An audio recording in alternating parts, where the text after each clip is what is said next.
There we go.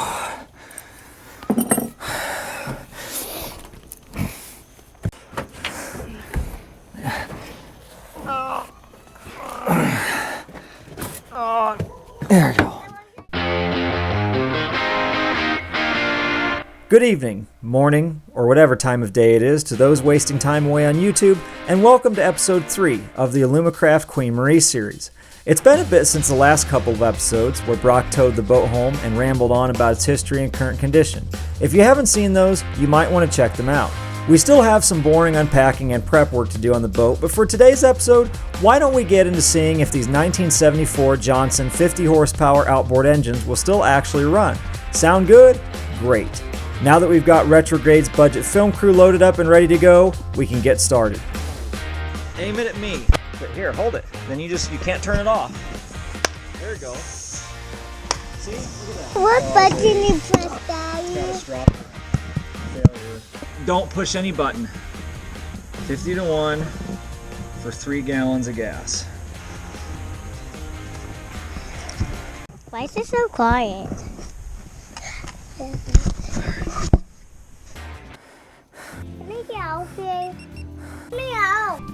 Alright, with Retrograde's 4-year-old camera operator now on his union-mandated break, let's replace those dry original hose assemblies and get some fuel and 12-volt power into that right side engine. Get rid of these old hardened fuel hoses.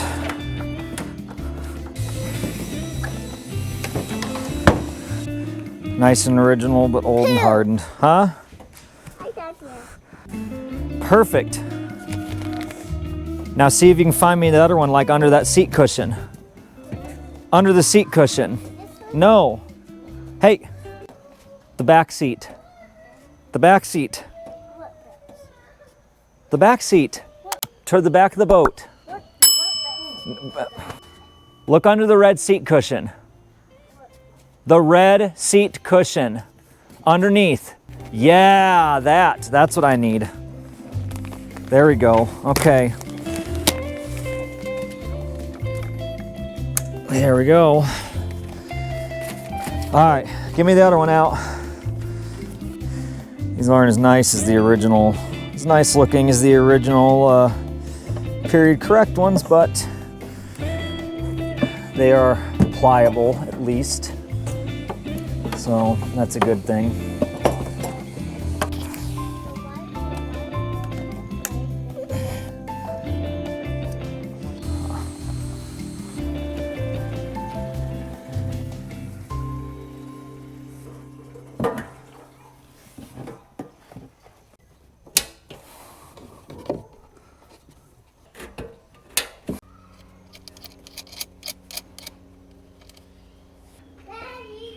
Yeah, got my earmuffs, my water control hooked up. I'll go ahead and try muffs first. Let's see if it actually turns over.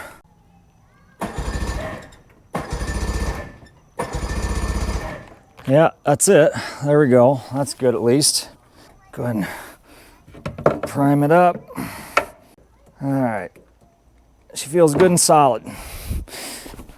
All right.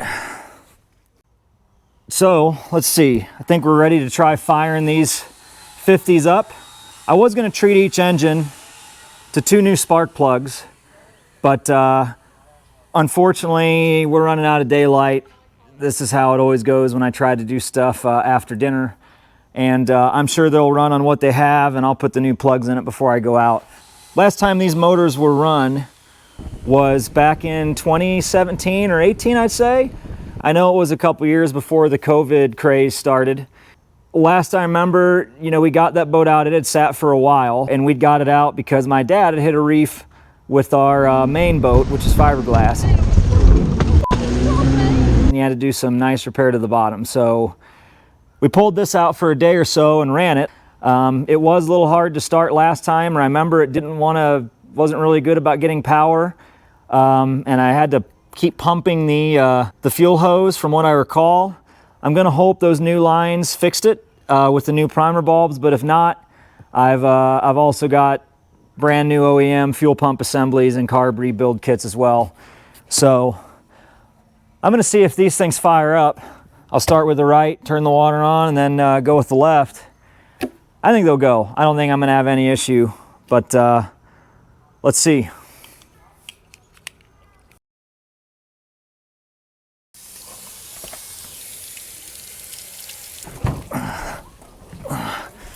Let's see. Will she go? Warm up. It's at neutral. I can hear the choke actuating. Let's give it a choke. See what she does.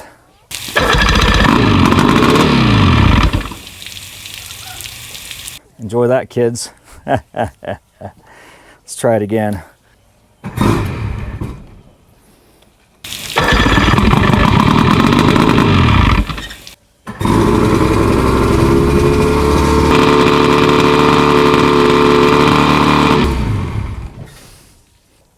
That's with the warm-up lever down. She idles a bit up, but let's see if she actually pumps water.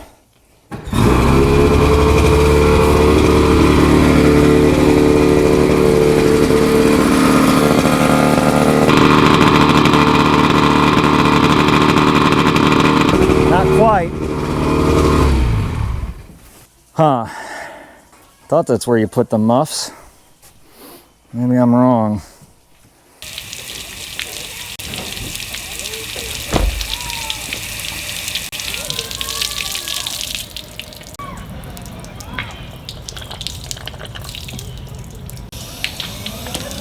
I think that's probably good.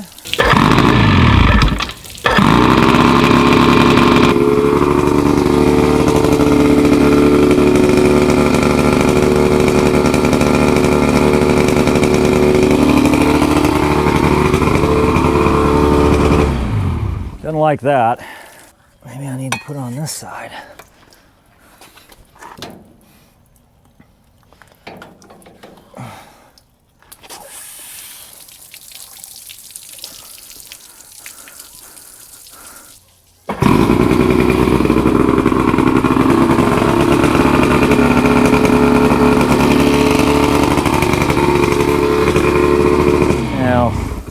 I'm gonna drive the neighbors nuts with this. Huh. Maybe I'll just be making a trip to the river if I can't get this figured out, huh? I'm just not pumping water up through the exhaust, and it should be coming out right here. Let's go ahead and see if I get a different result with this engine. But boy, that lit right off, didn't it? Not too bad for 7, 8 years. Let's prime this one up. There we go. That one's full.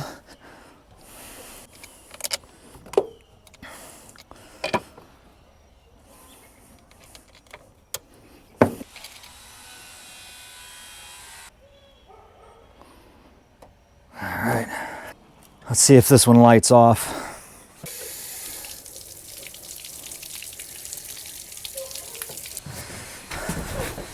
All right, choke it. That's screwed back in, huh? All right, let's see.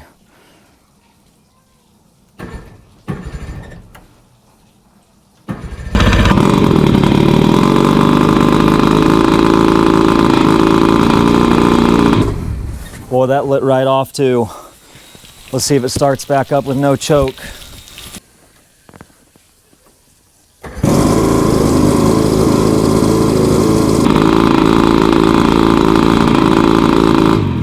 Well, it's hard to argue with that.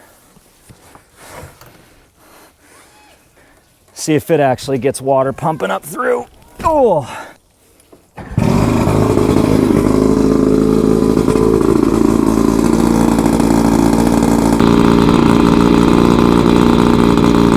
Nothing.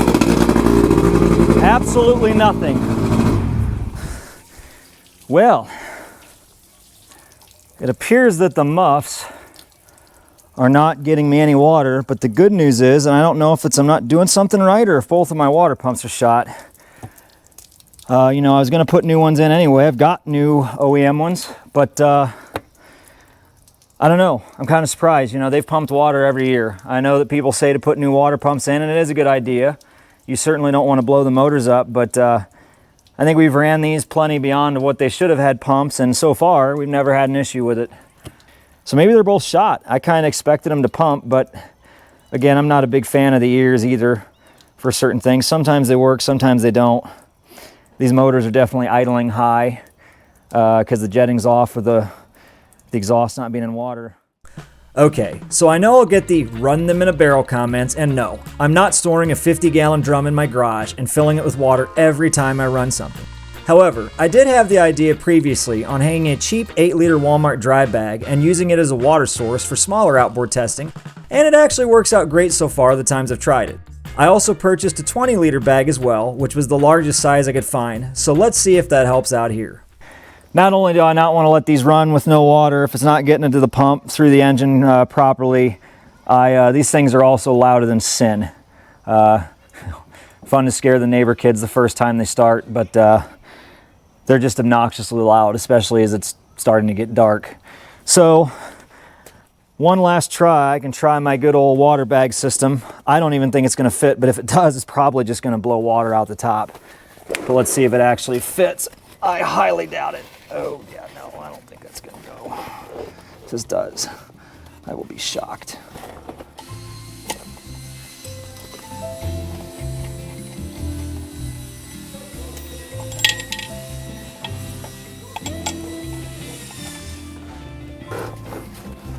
I really don't think this is going to go.